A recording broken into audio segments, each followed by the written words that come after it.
Muy buenas tardes o noches ya a todas las personas que nos acompañan. Les doy la bienvenida a este webinar del Centro Interdisciplinario de Estudios sobre Desarrollo. Quiero dar la bienvenida también a dos personas egresadas de la maestría en género de la Universidad de los Andes, que de manera muy especial nos están acompañando en el día de hoy. Voy a presentarlas. Primero está la doctora Amira Liliana Flores. Ella es subgerente de personas y organización del grupo Enel Colombia, que son empresas de generación y distribución de energía muy importantes en el país. Y nos acompaña también la doctora Indira Manzano Cabrales.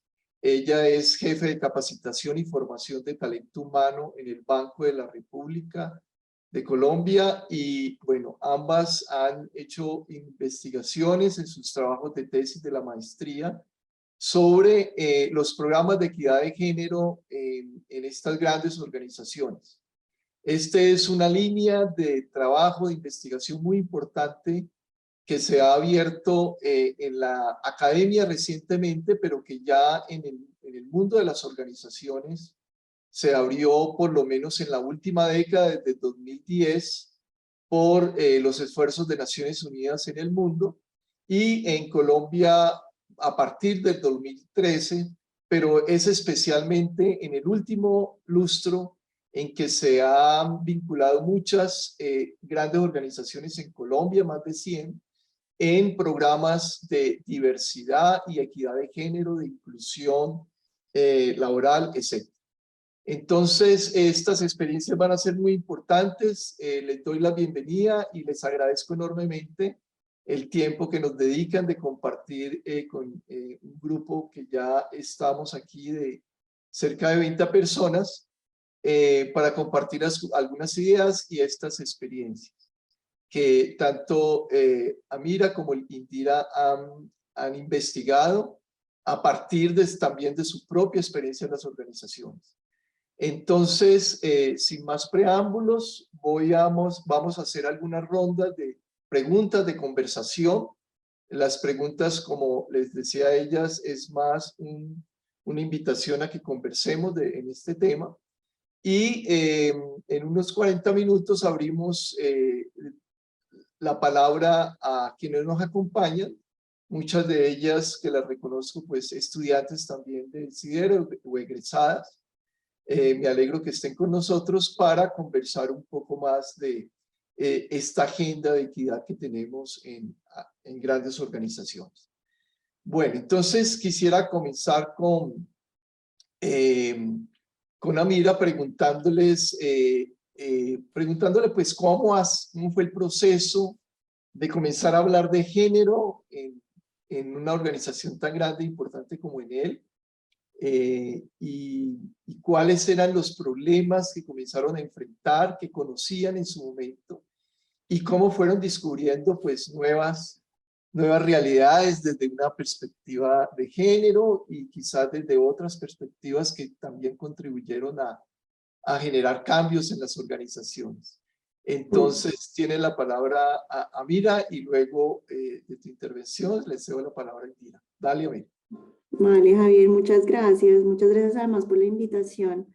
Este es un tema que en lo personal, igual que me imagino que la gente que está conectada, pues me apasiona muchísimo, y que además se ha vuelto en estos años parte de la agenda estratégica de la compañía. Entonces, ¿cómo empezó esto? Nosotros no empezamos hablando de género, ¿no? Nosotros llegamos acá, hablo de nosotros como organización, porque veníamos trabajando temas de balance entre la vida personal y laboral. Esto empezó hace ya más de 10 años. Y empieza porque cuando hacíamos las encuestas de clima, lo que nos decían las personas que trabajaban en ese momento en las compañías era que se sentían muy identificados y muy comprometidos, digamos, con la organización, muy orgullosos, pero que para que esta organización fuera la compañía de sus sueños en ese momento, lo que les hacía falta era la oportunidad de tener tiempo no solo para trabajar, ¿no? Una compañía de grandes resultados, ¿no? Donde la gente se sentía muy satisfecha con eso, pero no sentía que tuviera tiempo para desarrollar otras dimensiones de su vida aparte de la laboral. En ese momento nos pusimos un primer gran reto que fue empezar a buscar alternativas que nos permitieran modificar esa cultura sin dejar de ser una cultura orientada a los resultados, pero donde la gente pudiera tener un mayor balance entre su vida laboral y personal. Y ahí, digamos que se los cuento porque empezamos a trabajar en ese momento que era el 2010, hace bastante, donde todavía ese tema del balance y la flexibilidad no estaba tan en boga como está ahora. Pero en ese momento ese fue el reto que tuvimos. En ese momento empezamos a trabajar en opciones de flexibilidad como el teletrabajo, los horarios flexibles, y empezamos a diseñar algunos beneficios como por ejemplo la asistencia familiar enfermo, que era y que sigue existiendo hoy, un tiempo digamos libre que tiene la gente para, si así lo requiere, poder estar acompañando a sus familiares en momentos de enfermedad y que eso no dependiera, digamos, del criterio del jefe, sino que fuera un tema que estaba dado como beneficio. Estaba el beneficio también de poder acompañar a los hijos el primer día del colegio, el primer día que entran al jardín infantil o que entraban al colegio grande, que también suele ser un día muy importante para la familia, sea que el niño o la mamá o el papá lo pasen súper bien o no, que fuera un día donde ellos podían irse con toda tranquilidad a dedicarle ese tiempo a ese hijo, a esa hija y poder estar cuando llegaban del colegio o del jardín, o si la niña o el niño necesitaban que papá o mamá estuvieran ahí para acompañarlos, que lo pudieran hacer. Eran parte de estos beneficios que estábamos implementando. También, por ejemplo, tiempo, horas para poder dedicar a momentos especiales. Cosas que probablemente teníamos líderes que las tenían muy presentes y que no necesitaban, digamos, de esa norma o esa política para poderlos dar, pero también seguramente líderes que tenían criterios distintos. Entonces la idea era poder unificar esto y que fuera de acceso general para todas las personas que trabajaban en ese momento en la compañía. ¿Qué pasó? Obviamente fue un primer cambio de cultura muy fuerte, porque venimos de una organización muy tradicional, donde entender que los resultados no necesariamente necesitaban que las personas estuvieran bajo el campo visual, por decirlo así, de sus líderes en principio fue todo un desafío para poder implementar el teletrabajo, los horarios flexibles. Ya más adelante les contaré un poco cómo nos fue con eso. Lo que empezó a pasar y por qué llegamos a hablar de género con esto es que nosotros hacíamos en su momento mucha medición de esto, porque además una compañía de muchos ingenieros, todo lo tienes que traducir a temas cuantitativos, ¿sí? Entonces, las preocupaciones al principio eran si esto iba a afectar la productividad, cómo iba a afectar el trabajo en equipo, si las personas no estaban en la oficina juntas todos los días. Bueno, empezamos a hacer este tipo de mediciones. ¿Qué empezó a pasar? Que la gente empezó a valorar muchísimo la posibilidad de contar con estos beneficios de flexibilidad y las calificaciones eran súper positivas. Pero también estábamos midiendo qué tanto uso tenían los beneficios que habíamos diseñado. Y a pesar de que el 100% de la compañía calificaba muy bien la política y sus beneficios, la usabilidad de esos beneficios sí tenía, digamos que unas señales que nos empezaron a generar preguntas. Es que nos empezamos a dar cuenta que a pesar de que tanto hombres como mujeres estaban calificando muy bien esos beneficios, eran las mujeres quienes los estaban utilizando, no tanto los hombres. Y en una plantilla donde la mayoría de personas eran hombres, pues como estrategia organizativa sabíamos que había algo que no estaba funcionando. No sé si lo sepan, pero en el sector de energía a nivel mundial, más o menos entre el 70 y el 75% de las personas que trabajan en el sector son hombres. Y eso igual se traducía en ese momento en las compañías de Enel en Colombia. Entonces, la mayoría de nuestros trabajadores eran hombres, calificaban muy bien la política de calidad de vida, pero no la estaban usando. Entonces ahí empezamos a intuir que había algo con el ser hombre o ser mujer que no estábamos leyendo bien y que definitivamente estaba impactando, digamos, el alcance de esa estrategia, que era muy bien valorada, pero que por alguna razón no la estaban usando igual los hombres y las mujeres.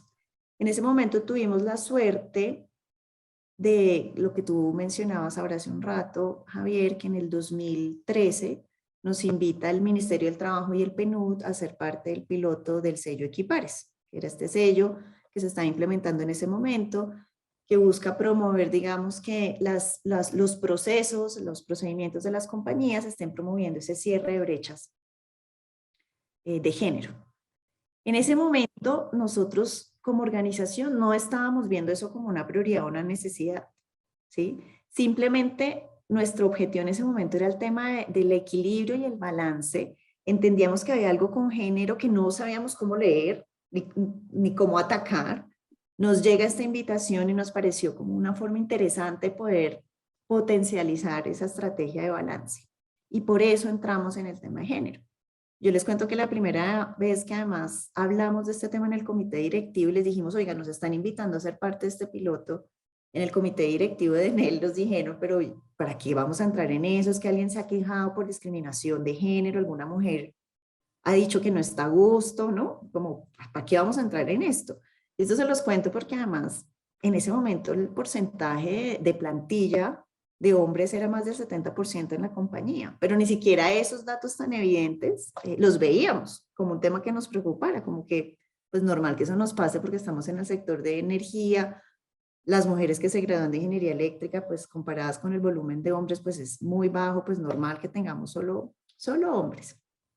Pero fue así como llegamos a esto, Javier.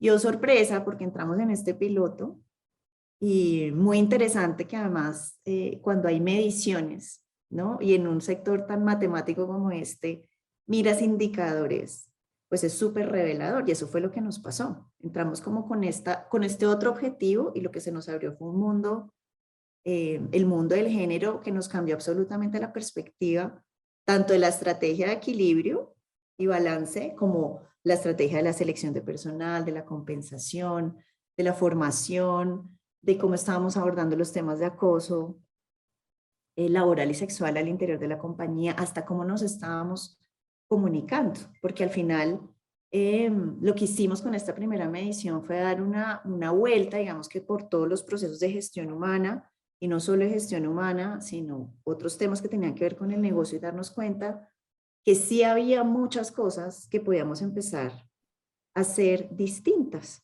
¿sí? Y fue por eso también que nos empezamos a dar cuenta que el hecho de que los hombres no estuvieran usando esto tenía que ver precisamente con el tema de género, ¿sí? Y por ejemplo empezamos a ver historias que yo creo que tú ya me escuchaste alguna vez, Javier, pero que se las cuento acá, y es que ellos, los hombres de la compañía nos decían, a mí me parece buenísimo que yo pueda, por ejemplo, acompañar a mi esposa que está esperando nuestro primer hijo a las ecografías, pero cuando lo comento con mis compañeros me empiezan a decir que mejor no vaya porque si me ven como muy involucrado después me van a clavar ahí al cambio de los pañales, hasta no, entonces pues se sentía como esa presión social, o cuando el hombre iba y le decía a su jefe o jefa, oiga, hoy es la entrega de notas de mi hija o de mi hijo, quiero estar allá, y las jefas o jefes les decían, bueno, ¿y usted por qué se separó? Porque le toca ir a usted, ¿qué pasó con su señora? Ese tipo de cosas pasaban en la organización, estaban normalizadas, ¿sí? Y sin duda, al final lo que estaban haciendo era impedir que esa estrategia que queríamos montar de flexibilidad y equilibrio personal y laboral, pues andara.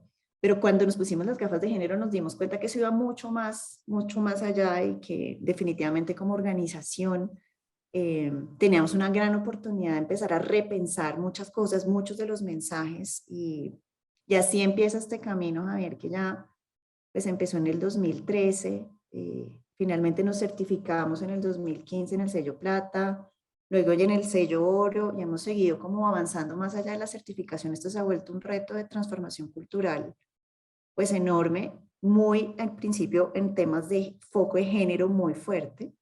Hemos logrado cambiar la composición, digamos, de la plantilla.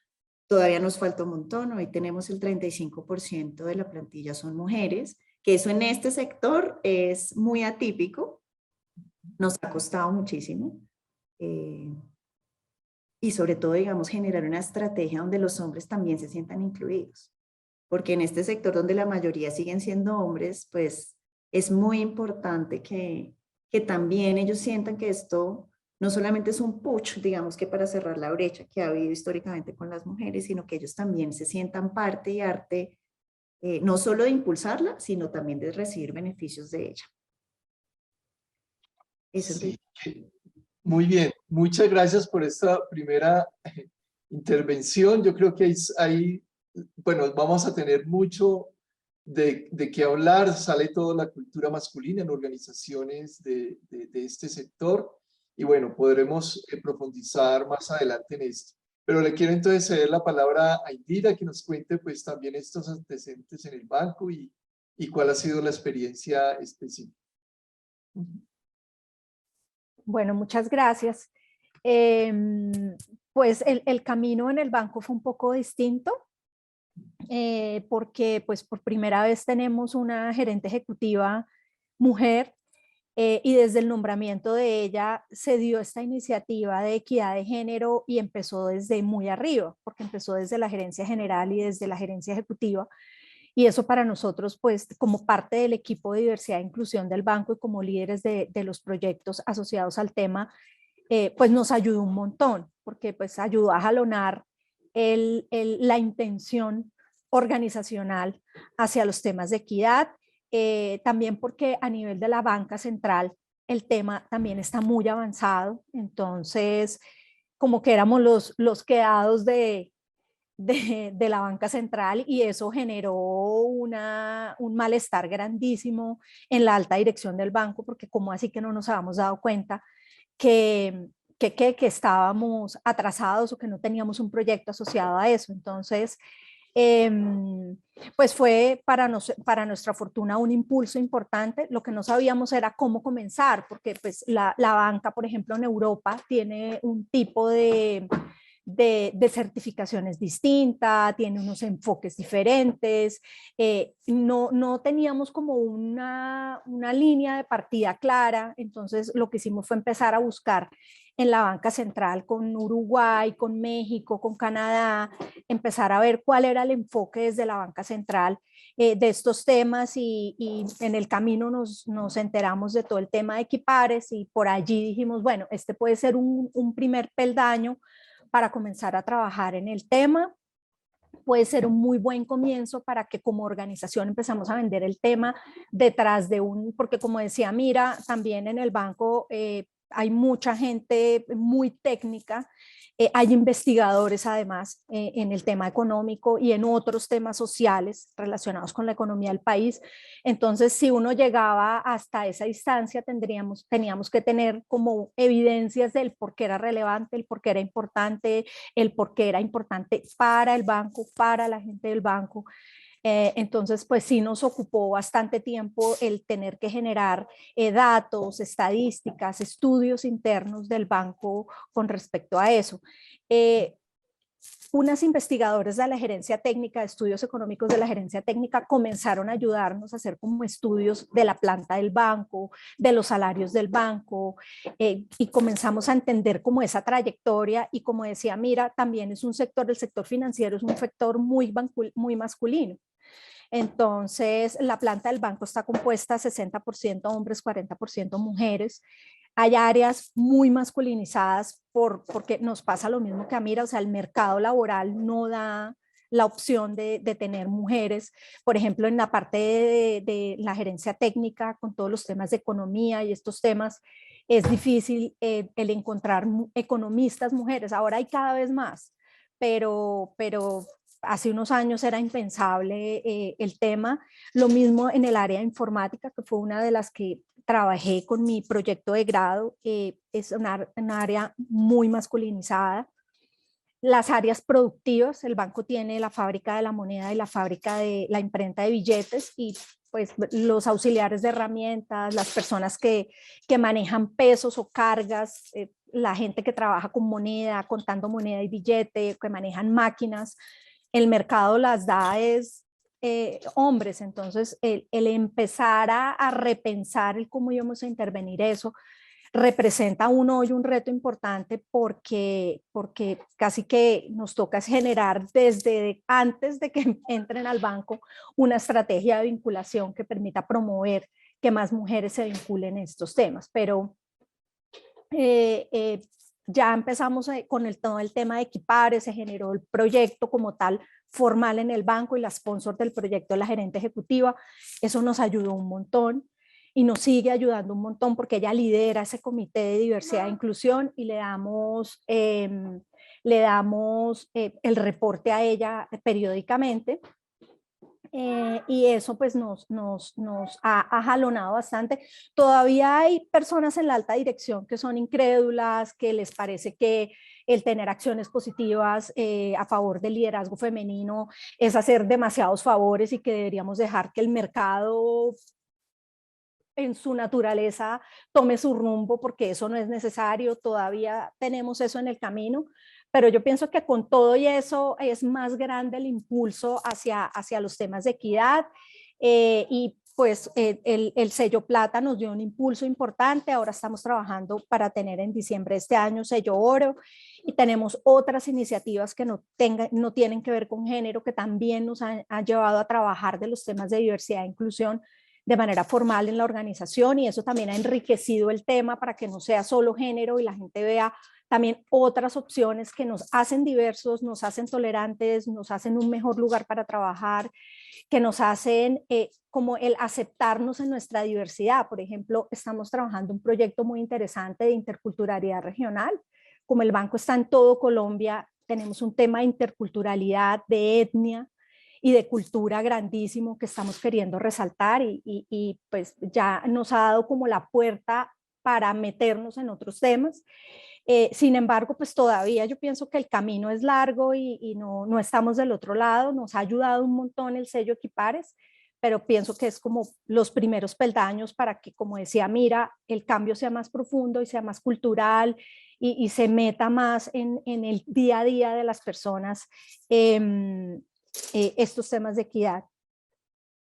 Muy bien, muchas gracias, Indira. Es increíble, bueno, estamos hablando de la banca central, ¿no? Y además una banca central que tiene, como tú decías, presencia en las regiones, y que tiene también como pues esas operaciones, la producción de billetes, de monedas, los museos, creo que tiene un museo también, o sea, todo lo que tiene el banco, eso tiene un personal bastante amplio. Yo quisiera pues que siguiéramos conversando, y especialmente como de cuáles son como las claves para ir produciendo cambios sostenibles, es decir, para generar, para que esto no se quede simplemente de pronto en un discurso, sino para generar cambios efectivos. ¿Cuáles son las claves que hay ahí y cuáles son como los retos, los obstáculos más importantes que hay que comenzar que hay que trabajar, y que seguramente pues no se logra fácilmente? Entonces, también si nos pueden contar anécdotas que a veces ilustran esos procesos. Entonces, quisiera que habláramos de eso también, digamos, esos retos y esas claves para generar los cambios hacia la equidad. Amira.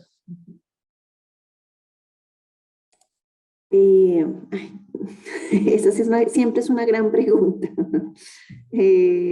Yo retomaría algo que dice Indira, y es que a nosotros nos pasó al principio. Yo te diría que cada vez nos pasa menos, pero todavía sigue estando ahí.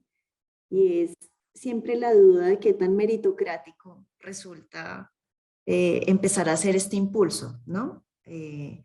Entonces, están nombrando mujeres por ser mujeres. Entonces que esta llegó a ser jefe porque es mujer, ¿no? Y cómo esto tiene que ir siempre muy acompañado de procesos que garanticen la meritocracia, porque ninguna compañía que trabaje esto seriamente quiere nombrar mujeres por ser mujeres, ¿no? Sino mujeres que sean competentes para la posición. Pero eso implica detrás, además, empezar a romper muchos paradigmas, o por lo menos en el caso de Enel, así ha sido. Te voy a dar ejemplos. Cuando nosotros empezamos a trabajar en esto, sí logramos empezar a tener cambios en los indicadores, por ejemplo, de cuántas mujeres estábamos contratando. Y nos dimos cuenta, como les decía hace un rato, que no se trataba solo de que iban, bueno, frescos, porque es que las mujeres no estudian ingeniería eléctrica o mecánica o civil tanto como pueden estudiar los hombres. Nos empezamos a dar cuenta que nosotros debíamos empezar a hacer cosas distintas desde mucho más atrás, es decir, para invitar a las niñas a que estudiaran este tipo de carreras, para identificar que si bien había menos mujeres que hombres graduadas, sí había mujeres graduadas, ¿dónde estaban? ¿Sí? Si era un tema que no estábamos buscando donde teníamos que buscar, y nos dimos cuenta que efectivamente eso estaba pasando, y empezamos a tener una estrategia distinta, empezamos a irnos a por ejemplo, zonas donde tiene impacto nuestra operación, y empezar a invitar a niños, pero principalmente a niñas también, a que se vincularan a programas, por ejemplo, de formación dual que hacíamos con el SENA para que empezaran a estudiar técnicos o tecnológicos eléctricos y empezar a formarlas para que empezaran a hacer trabajos que siempre han hecho los hombres, ¿no? Entonces, estábamos muy orgullosos hace un par de años cuando empezamos a tener cuadrillas mixtas.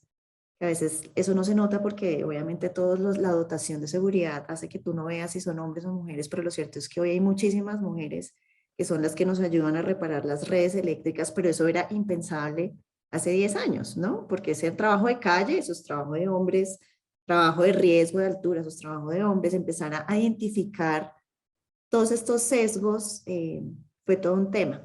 Pero volviendo a la pregunta del mérito, siempre sale esta duda, bueno, pero si la están nombrando porque es la más competente, y entonces empezar a plantearnos, y sobre todo en un negocio tan técnico como este, donde los años de experiencia muchas veces en los perfiles hacen la diferencia, empezar a sentarnos con los líderes técnicos también a decirles, no necesariamente el mejor perfil es el que más años de experiencia tiene, porque ahí las mujeres entran en desventaja, porque históricamente no han tenido la misma exposición, por ejemplo, por decirte algo, a proyectos de energías renovables, ¿sí?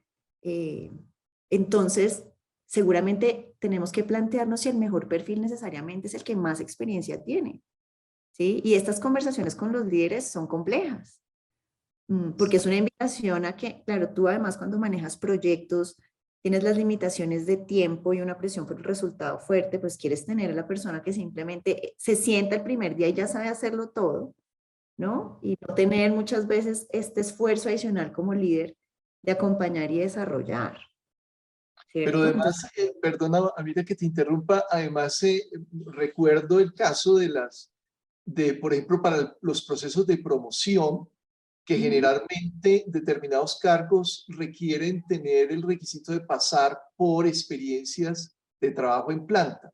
Y generalmente las plantas hidroeléctricas pues están fuera de los centros urbanos, ¿no? Son muy masculinizadas, han tenido toda una tradición de que ahí pues operan hombres nomás. claro. Entonces, eso implica pasar jornadas de toda una semana fuera de casa. ¿Cómo hicieron en esos casos? Es decir, Claro, yo creo que claro. ese es un Ahí, tema que nos lo puedes contar, muy claro importante. que sí, claro que sí. Y es eso, precisamente, históricamente, esos cargos han sido ocupados por hombres. Y por ejemplo, nos pasaba al principio cuando empezamos con Equipares y fue nuestros descubrimientos, que nos dimos cuenta que no solo la plantilla pues era mayormente masculina, sino que las posiciones de liderazgo de las áreas core del negocio pues también eran muy masculinas, pero lo más difícil y que fue uno de los grandes descubrimientos con el diagnóstico inicial es que los sucesores de esas posiciones eran hombres. Entonces no solamente esa era una situación que estaba en ese momento, sino que iba a seguir perpetuándose en el tiempo. Y cuando empezamos a hacer Zoom, decir, bueno, pero tenemos un 27% de mujeres, ¿por qué ninguna aparece en esos planes de sucesión? Pasaba lo que tú estás diciendo, cuando hablábamos con los líderes, que son los que definen ese plan de sucesión, nos decían, no, es que sí hay mujeres acá muy buenas, pero yo cómo voy a nombrar, por decirte algo, a Juana, como en la central del Guavio, yo que me la voy a llevar allá a un centro de trabajo tan alejado, un centro urbano, le voy a dañar su vida personal y sus expectativas de familia.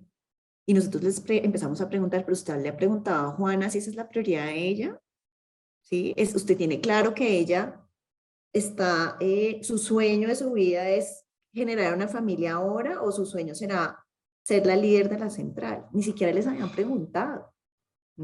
Ni siquiera les habían preguntado. Entonces, cuando empezamos a generar esas conversaciones, oh sorpresa, para todos, es que muchas de esas mujeres que tenían una muy buena evaluación, sí querían esa oportunidad, pero nunca se habían sentido convocadas, ni siquiera para alzar la mano, ¿no? Porque también era la percepción que sus líderes tenían, pero también la que ellas mismas tenían de que eso no era para ellas, no se sentían convocadas. Y solo hacer esos pequeños cambios de generar esas conversaciones empezó a romper muchos de los paradigmas que había en el momento, ¿sí? Y hoy todavía seguimos trabajando en romper los paradigmas de cuál es el mejor perfil. El mejor perfil no necesariamente es el que más años de experiencia tiene, porque si no, ahí las mujeres nunca van a tener el chance.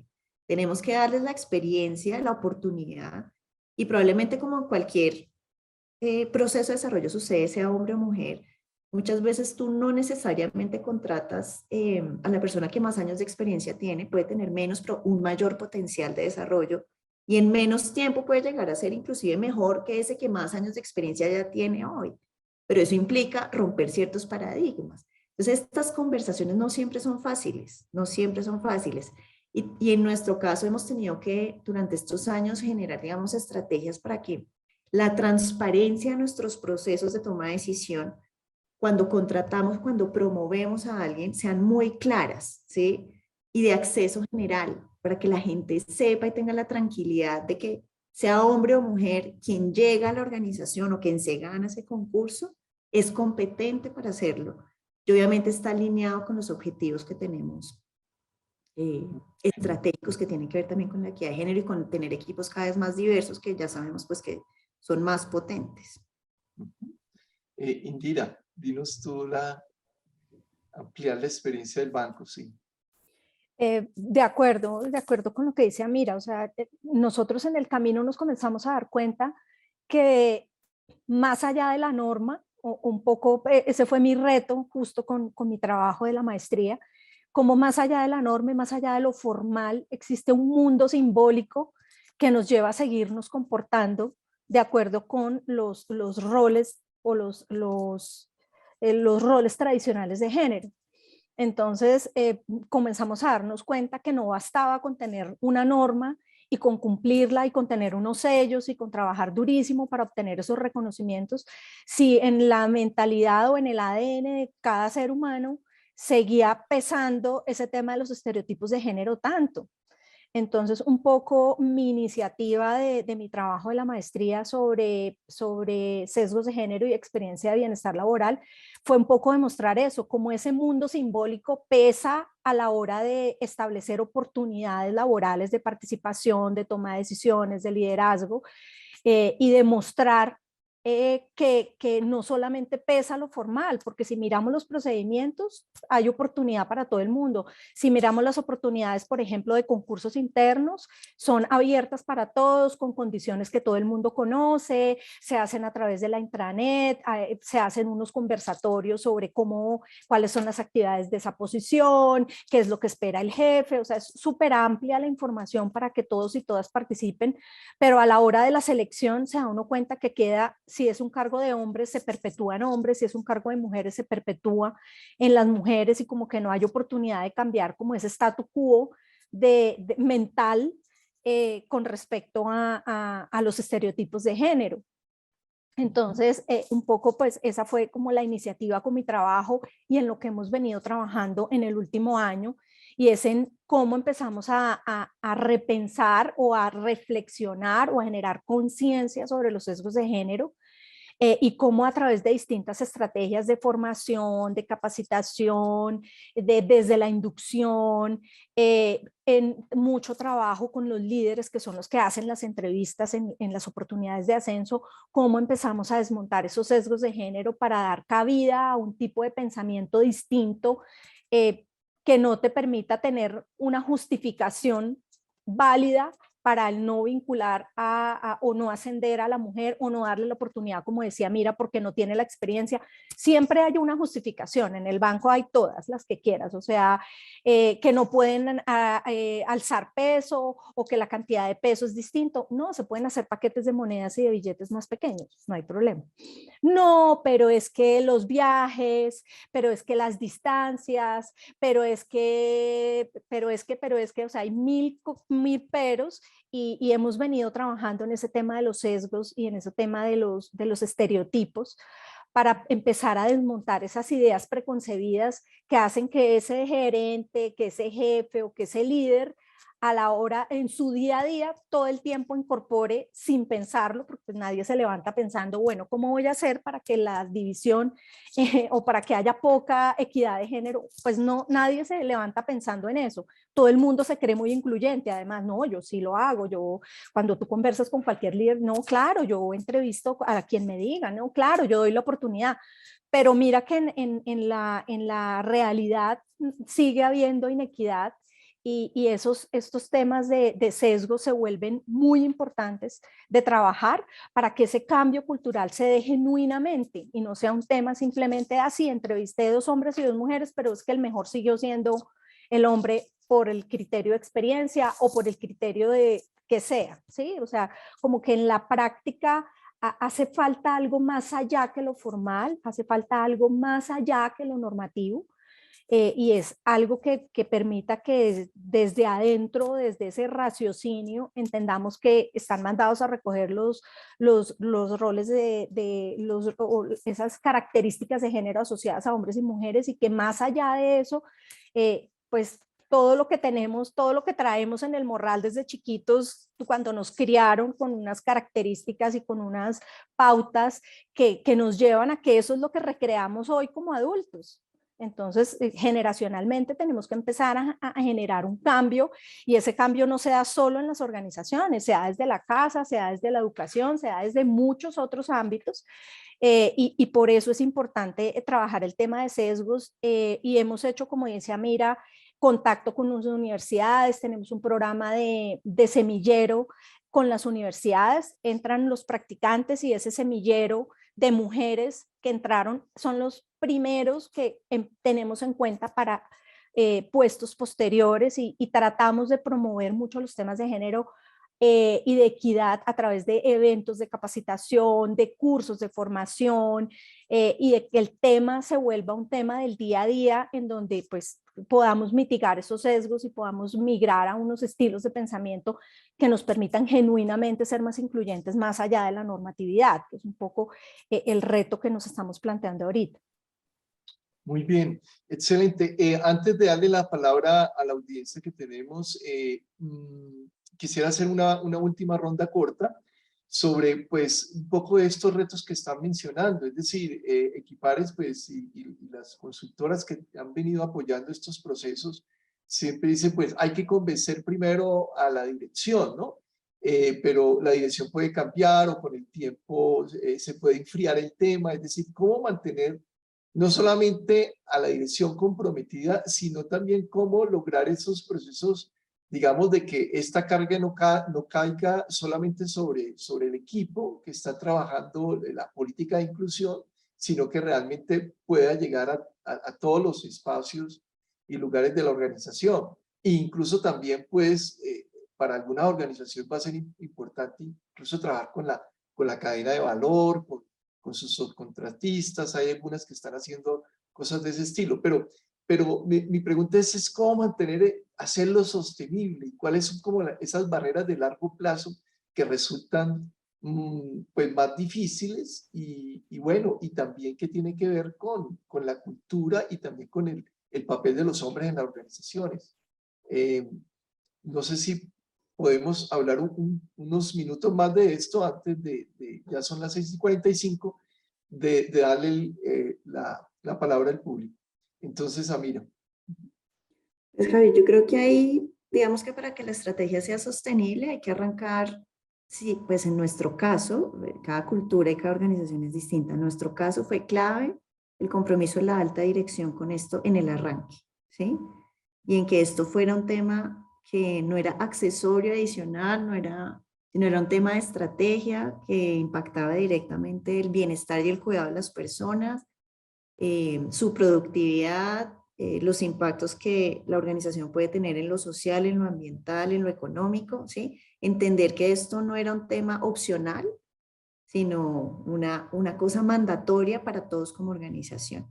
Y empezar a tener, digamos, un ejemplo de una coherencia, no solo en el discurso, sino en el hacer de las personas de la alta dirección. Para nosotros eso fue fundamental, y eso se logró, como les decía, con indicadores, con medición, ¿no? Que de alguna manera nos hizo ponernos unas gafas de género que no teníamos hasta ese momento. Pero eso no es suficiente, o sea, eso es necesario, pero no es suficiente, porque como tú bien dices, podemos arrancar con un country manager o con un director general súper convencido, y en 5 años esa persona ya puede no estar en la organización, ¿no? O con un comité directivo que va cambiando y se va moviendo, y no puede depender solo, digamos, del compromiso de estas personas, sino tiene que haber un trabajo que sea mucho más amplio y en el que no solamente interviene la gente que trabaja en recursos humanos, porque esto no se puede convertir en un objetivo de esa gerencia o de esa función, sino desde el momento en que se arranca a trabajar en esto, debe ser un tema de estrategia compañía. Y para nosotros eso ha sido fundamental. En principio arrancó muy centralizado acá, en el equipo de recursos humanos, pero rápidamente nos dimos cuenta que el impacto y la velocidad del cambio necesitaba que estuvieran involucradas otras personas. Entonces, por ejemplo, los gerentes de los negocios más masculinizados, el core del negocio, empezaron a ser parte del comité de diversidad. Pero paralelamente también nos dimos cuenta que no solo era un tema de liderazgo, sino que necesitábamos tener embajadores al interior de la organización que no solamente fueran líderes, sino que estuvieran ayudándonos, digamos, a influenciar este cambio y a generar ideas que no solamente vinieran del equipo de dirección de la organización, sino de las personas que están viviendo el día a día y la cultura y oyen y escuchan y se dan cuenta de lo que puede estar pasando y que también pueden ser replicadores de eso que estamos pensándonos, ¿no? Se volvió una estrategia de todos, de todos. Como decía ahora Indira, además de estar trabajando en estereotipos todo el tiempo, porque tú puedes trabajar al principio y generas un nivel de conciencia, pero esto claramente es una de las grandes barreras a largo plazo, es que todavía te encuentras a gente que sigue con el discurso de que esto debe suceder de forma natural, pues es que no pasó de forma natural, ¿sí? Entonces sí toca tener un trabajo deliberado, constante, de medición de esto, para que la verdad alguna vez se vuelva algo natural. Muy bien. Tú mencionaste la figura que ustedes tienen o crearon de embajadores, que fue una estrategia, digamos, de participación amplia y de alguna manera que no se vio, ya no se veía como una política de arriba hacia abajo, sino que una política que tenía iniciativa también en cualquier espacio.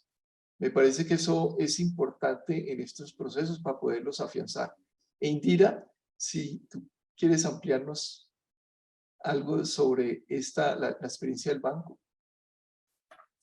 Sí, pues de acuerdo con que es un reto, yo pienso que de todos los días en el que uno no puede perder impulso. ¿En qué sentido? En que no puede ser un programa que trabajemos 2 años y que logremos una certificación. No, o sea, más allá de las certificaciones, más allá de esos retos más a corto plazo, yo sí creo, o bueno, nos ha pasado en el banco, que debe haber, además de un compromiso gerencial, un equipo comprometido con el tema. O sea, tiene que haber un responsable, tiene que haber una estrategia, tiene que haber un plan de trabajo y tiene que haber mucha paciencia. Por lo que decía Mira, por lo menos en el caso de nosotros, el tema de los sesgos de género es una capacitación que si hoy estaba revisando cuántas veces la hemos dictado en el año, creo que en lo que va del año va como 10 veces.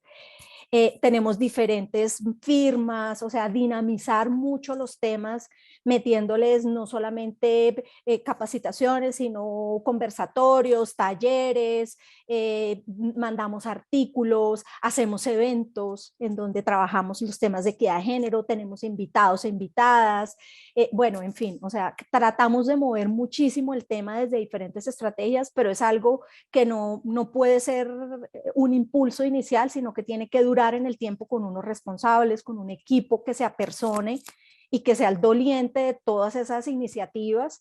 Definitivamente el compromiso gerencial para que esto no pierda impulso. En el plan estratégico del banco, que ya está planteado 2026, también quedaron los temas de equidad de género, diversidad e inclusión. Entonces es un tema que desde la formalidad del plan estratégico existe como el compromiso. Ya estamos empezando también con iniciativas con proveedores, con terceros, porque el banco maneja muchísimos contratistas en las áreas culturales, en todas las áreas hay muchos contratistas. También hemos empezado como a invitarlos a los eventos, si quieren vengan, los invitamos, el banco está en esto, y como ser muy abiertos a que la gente participe, a que la gente no solamente reciba la información, sino que en los talleres también generen una opinión sobre el tema, el abrirnos a otros temas distintos. Por ejemplo, el tema de interculturalidad regional nos ha abierto un camino muy interesante en los temas de etnia, ¿sí? Porque el banco pues está desde Leticia hasta Riohacha y nos hemos venido dando cuenta en la recolección de información que tenemos de este proyecto que hay un montón de sesgos distintos. Hay sesgos, por ejemplo, regionales, de ser de Bogotá, el que es de Bogotá sabe más que el que es de Florencia. El tema del centralismo también es un sesgo que tenemos muy marcado. Si soy de Bogotá y yo voy a otro lado, yo soy la que me las sé todas y yo voy a enseñarlos. O sea, es una cantidad de cosas que no tienen sentido si los miramos y que se vuelven cosas que cada vez en la medida que cuestionemos vamos a poder empezar a cambiar. Entonces, definitivamente tiene que venir desde el plan estratégico para que sea una iniciativa con un respaldo de organización. Por último, tiene que involucrar lo no formal, porque por lo que ya mencionaba en la pregunta anterior, o sea, no basta con que tengamos lo formal superestructurado en la equidad, pero si en lo no formal, si en las relaciones no hay oportunidad, no hay participación, no hay forma de ver que sí tenemos esos sesgos, yo pienso que pues, es más difícil el lograr que esto se vuelva realmente un cambio social, un cambio cultural al interior de la organización. Sí. Indira, tú mencionabas en algún momento que hubo algún intercambio con otras bancas centrales y no sé si lo han tenido y eventualmente con el banco o la banca privada. ¿Han podido tener algún intercambio o experiencias? Sí, hemos tenido intercambios con bancos privados, hemos tenido como intercambios de mejores prácticas a la luz del sello Equipares, y con los bancos centrales trabajamos mucho al comienzo en el cómo iniciábamos y en el qué hacían y todo este tema del por dónde empezábamos a meternos en esto con el Banco Uruguay y con el Banco de México. El Banco de México tiene unas historias muy interesantes, dado que pues ellos culturalmente tienen un arraigo machista importante y tienen unos avances muy interesantes en los temas de equidad. Nos sirvió muchísimo conversar con ellos porque están bastante avanzados y tienen unos informes, tienen unas estrategias súper interesantes. Entonces, pues es algo como que periódicamente hacemos, no solamente para conocer qué hacen y para también abrir nosotros la mente en qué más podemos incorporar, sino que también se hacen encuentros alrededor de los temas de género solo para Banca Central, y en eso también hemos participado como ponentes y pues como asistentes a los eventos. Entonces, creo que también ese impulso, al salir del banco y el mostrar lo que hemos hecho hacia afuera también le da la relevancia a las iniciativas.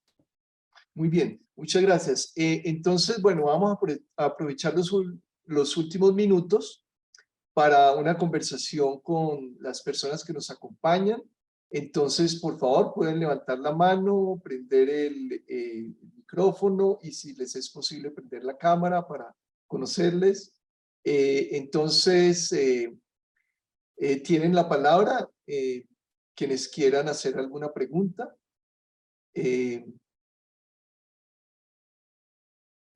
Veo aquí a Suelen, a Camila, Clara Viviana. A ver, Andrea, tiene la palabra. Si puedes prender la cámara, mejor. Andrea. Buenas tardes. Buenas tardes, dinos. Yo quiero hacer un comentario respecto al webinar. Realmente es muy interesante y se denota como en la sociedad, pues a partir de que, bueno, ¿Te a puedes pesar de... presentar, Andrea? Una breve presentación. Claro. Sí. Mi nombre es Andrea Morato, soy estudiante de Administración de Empresas, egresada. Actualmente pues me encuentro haciendo una pasantía en Colegio Distrital, que ha sido muy enriquecedor, Muy y bien, tengo muchas 23 gracias. años. Muy bien. Dale, continúa con tu pregunta. Es un comentario. Sí. Bueno, estaba diciendo que a pesar de que hay leyes ya estipuladas donde se evidencia que haya como una equidad de género, se ve muchísimo en la sociedad ese rol o esa falta de equidad valga la redundancia, donde el hombre es predominante, donde el hombre tiene cierto poder, porque yo veo que en la sociedad todavía hay como esa estigmatización de donde uno ve a una mujer, dice, ah, es una mujer, o digamos que una mujer está siendo rectora en el colegio, por lo menos en mi trabajo. Ah, es una rectora, o una mujer que es chofer, ah, es una mujer que es chofer, o sea, se ve como esa falta de concientización y no de poder solamente, sino también cultural. Entonces, cómo comenzar a partir del crear una sociedad que tenga esa cultura de normalizar un poco el rol que tenemos las mujeres como sociedad, porque pues aún hay bastantes sesgos, bastantes cosas por qué luchar, y pues es como eso. Igual, Muy bien, Andrea, muchas gracias. ¿Terminaste? Sí. sí. Ok, muchas gracias por tu intervención. Entonces hay 3 manos levantadas. Le cedo la palabra a Suele. Si pueden prender cámara, mucho mejor.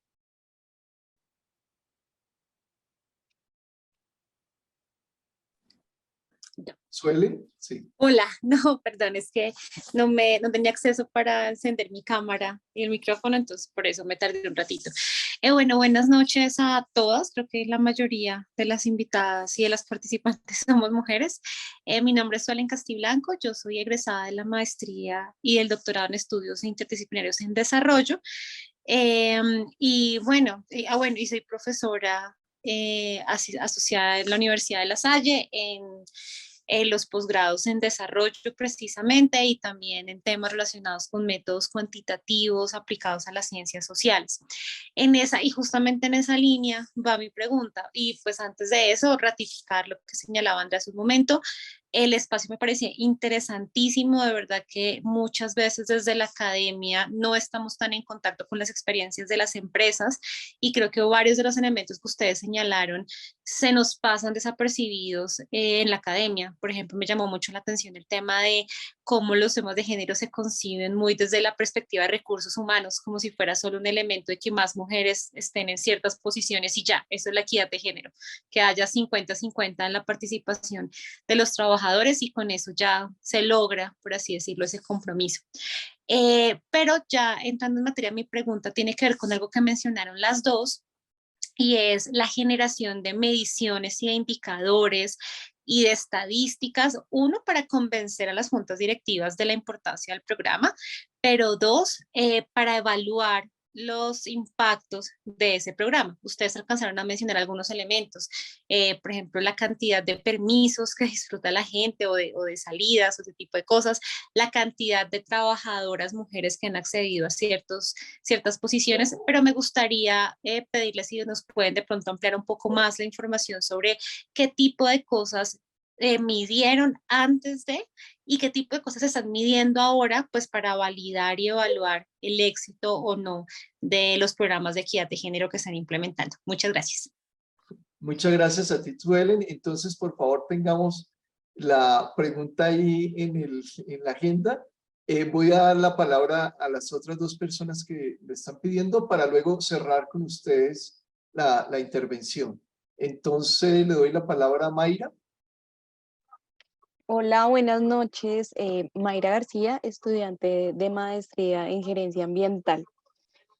Mi pregunta va dirigida un poco a que, pues, ¿cómo se están formulando esos proyectos o esas capacitaciones para las mujeres? Veo que la capacitación o la educación se está haciendo más hacia los hombres para poder hacer este cambio de concepción, pero ¿cómo se está haciendo frente a las mujeres para que tomen ese poder y ese cambio de mentalidad y paradigmas para afrontar esos nuevos espacios dentro de las empresas?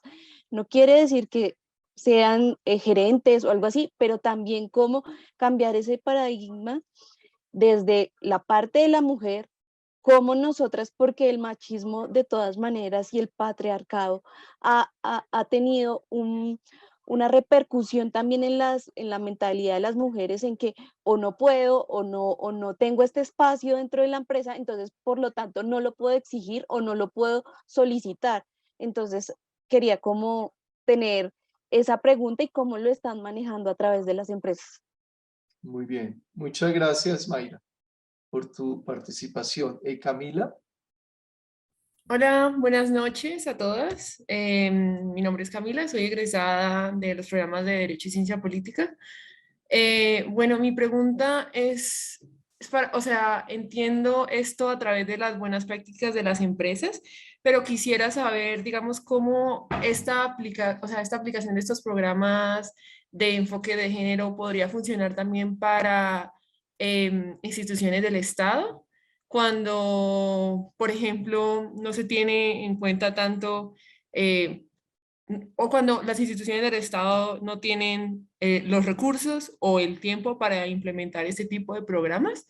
Entonces, ¿de qué sentido se podrían hacer ese tipo de lineamientos o de protocolos o de políticas de género dentro de las instituciones del Estado cuando normalmente no, las instituciones no están, digamos, hechas para producir, sino pues para generar ciertas cosas de la sociedad? Entonces, pues esa es mi pregunta. Gracias. Bien, muchas gracias, Camila. Bueno, aquí tenemos dos organizaciones grandes, una pública, como es el Banco de la República, que es pues encargada de toda la política monetaria en el país y pues del Estado, y una organización, un grupo empresarial como en él, que es de carácter privado. Entonces voy a cambiar el orden en esta vez, le voy a dar primero la palabra a Indira para que aborde las preguntas que desee y luego pasaría a Mira. Tiene la palabra, Indira. Gracias. Bueno, en el tema de que nos preguntaban sobre indicadores o mediciones, sí, hay que medir para poder demostrar avances y definitivamente para poder revisar cuáles son las oportunidades de mejora. Por ejemplo, para nosotros fue revelador el tema de las áreas masculinizadas y feminizadas, porque eso pues no se había evidenciado, no teníamos la foto tan nítida y tan clara. Un poco también nos pasó lo que decía Mira, que al mirar también los planes de sucesión eran nuevamente hombres, entonces como que ese se volvió un foco importante a partir de los datos y de las mediciones que hicimos. Otra cosa también es que, pues, como en el banco hay investigadores, entonces también ha venido una iniciativa de esa parte de empezar a investigar más, se sacó un libro sobre la trayectoria de las mujeres en los temas laborales, como que empezar a mover el tema a partir no solamente de que se vuelva una responsabilidad del Comité de Diversidad, Inclusión y de Recursos Humanos, sino que otras áreas se comprometan con el tema. Yo pienso que le da impulso y se vuelve un tema como de comentario general o más natural dentro de la organización y no solamente una iniciativa que es que se vuelve como una tarea para el líder, tengo que trabajar en esto porque sí, sino que ya se vuelve como un tema de conversación interesante dentro de la organización. Entonces, pues sí, definitivamente el promover que la gente trabaje, hable del tema, o se investigue sobre el tema, pues realmente impulsa que se tomen iniciativas o que se complementen las iniciativas que ya hay, ya con hechos y datos que enfoquen el trabajo. En este caso, para nosotros, las estadísticas nos llevaron a entender que esas áreas masculinizadas y feminizadas son como el talón de Aquiles que tenemos y en lo que tenemos que seguir trabajando a futuro, ya como que lo tenemos súper detectado. En cuanto al tema de capacitación que nos mencionaba sobre que el foco sea solo hombres, no necesariamente. Tenemos planes de capacitación muy diversos en donde damos acceso a hombres y mujeres a muchos temas muy diversos, nuevas masculinidades, equidad de género, sesgos. Son eventos que todo el año tenemos distribuidos en distintos horarios, en distintas formas para que pues, logremos llegarle a la mayoría de las personas, pero también tenemos unos programas focalizados solo para mujeres. Tenemos programas, por ejemplo, de capacitación en universidades en el exterior en liderazgo femenino, tenemos mentoría para mujeres con un programa súper interesante, con una firma externa, con unas horas de coaching, para que se preparen el liderazgo de las mujeres del banco. Tenemos diplomados en los que la gente se puede también involucrar. no solamente, obviamente le damos la prioridad a mujeres en áreas masculinizadas o mujeres en cargos de liderazgo, pero también profesionales, analistas, auxiliares, o sea, que sean de libre acceso, para que pues eso se desarrolle no solamente en cargos visibles, sino pues en general en los cargos de base. Entonces sí tenemos como de todo para todos, tenemos poblaciones ya distribuidas y seleccionadas para diferentes temas y tratamos de que haya una cobertura general con los distintos temas dentro de la organización.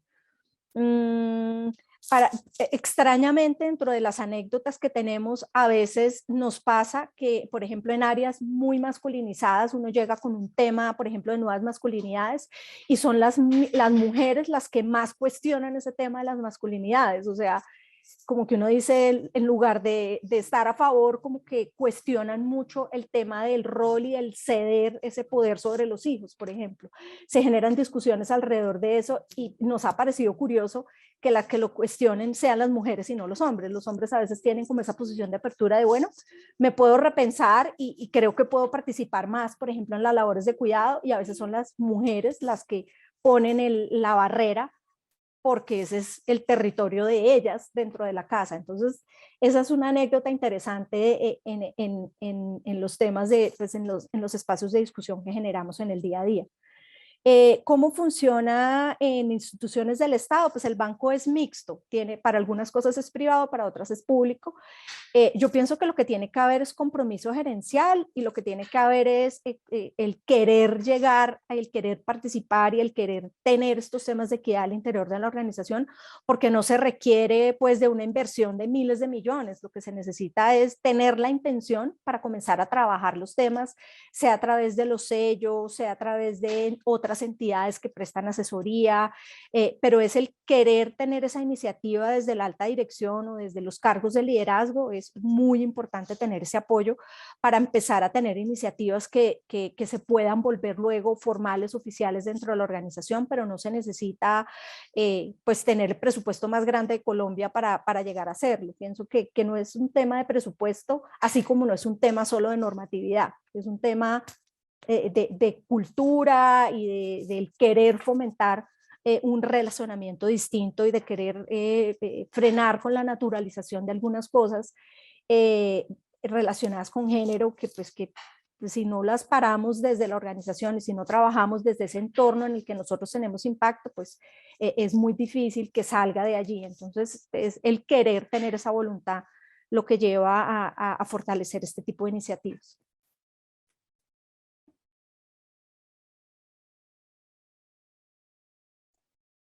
Bueno, yo creo que ya Indira, digamos que hace como la reflexión completa de las preguntas. Yo solo, digamos que agregaría en el tema de indicadores, suelen que, digamos que los indicadores base es como el punto de partida, y para nosotros han sido el punto de seguimiento. Entonces, te voy a dar ejemplos de indicadores que medimos aparte de la composición de la plantilla o de cuántas mujeres están en las posiciones de liderazgo.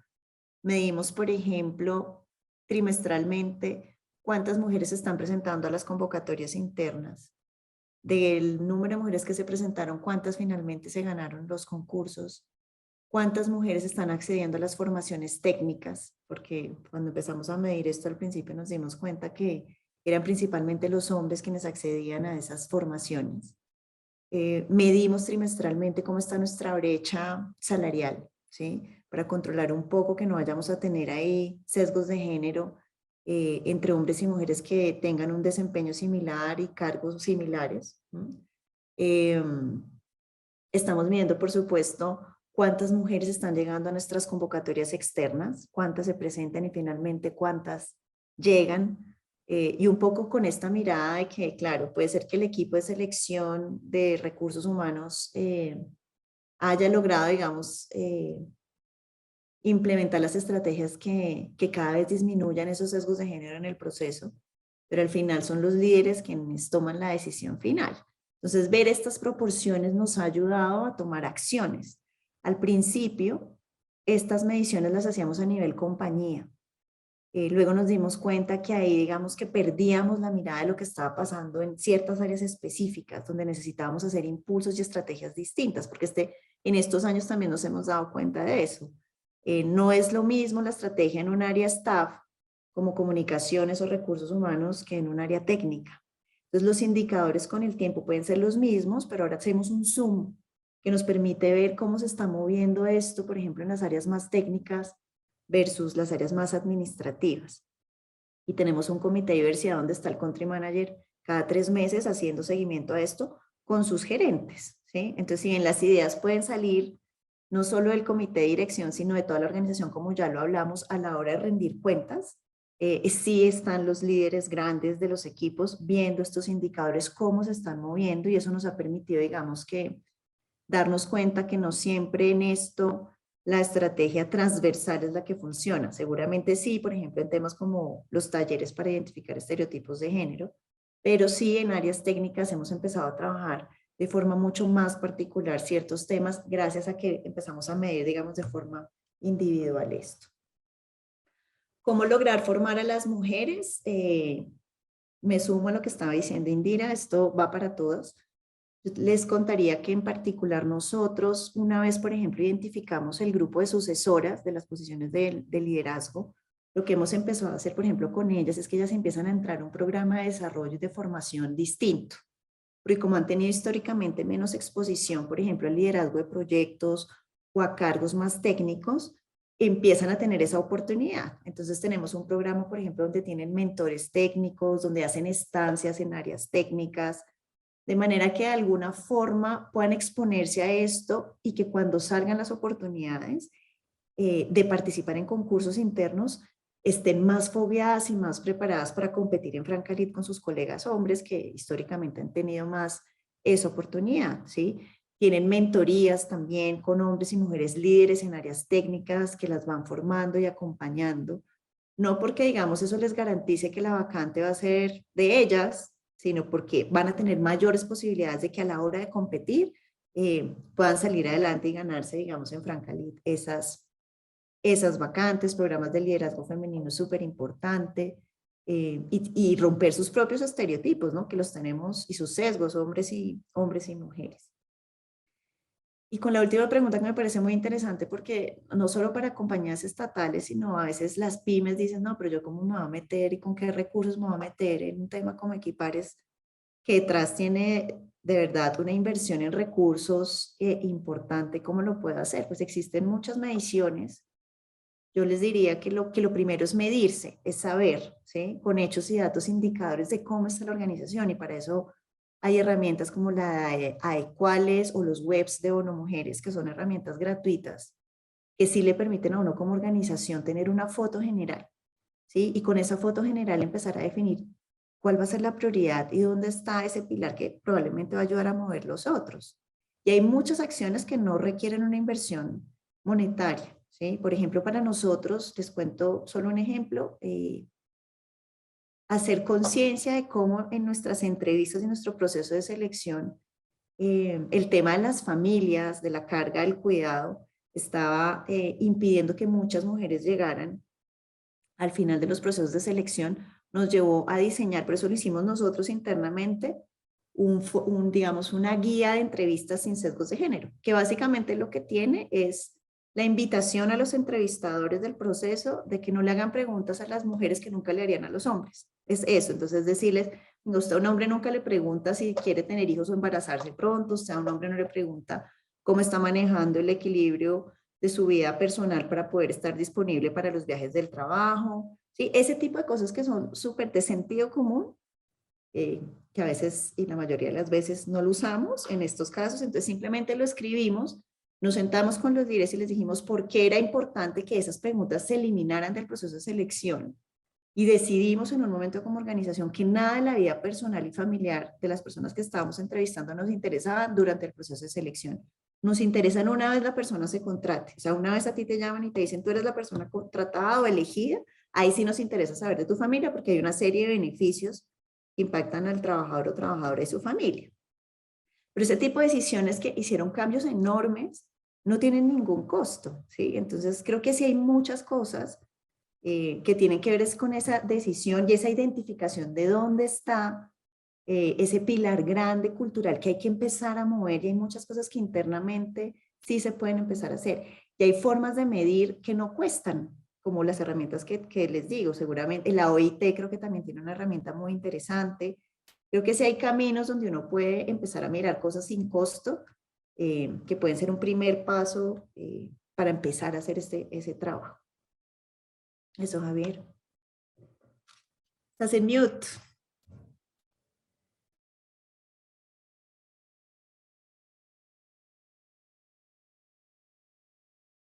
No te escuchamos, Javier, estás en mute. No sé por qué sigues en mute.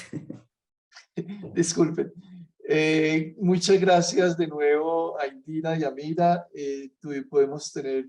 Pudimos tener una conversación muy interesante. Se nos quedan muchas cosas. Por supuesto, han sido unos procesos muy largos y muchos puntos seguramente que podríamos profundizar, pero me pareció que lo que pudimos conversar hoy ha sido muy sustancial y espero que les haya interesado pues a todas las participantes. Muchas gracias de nuevo por el tiempo y por haber estado aquí. Creo que las experiencias de ustedes son únicas y son súper enriquecedoras. Entonces, bueno, nada, decidir agradecerles de nuevo por este tiempo y por este espacio.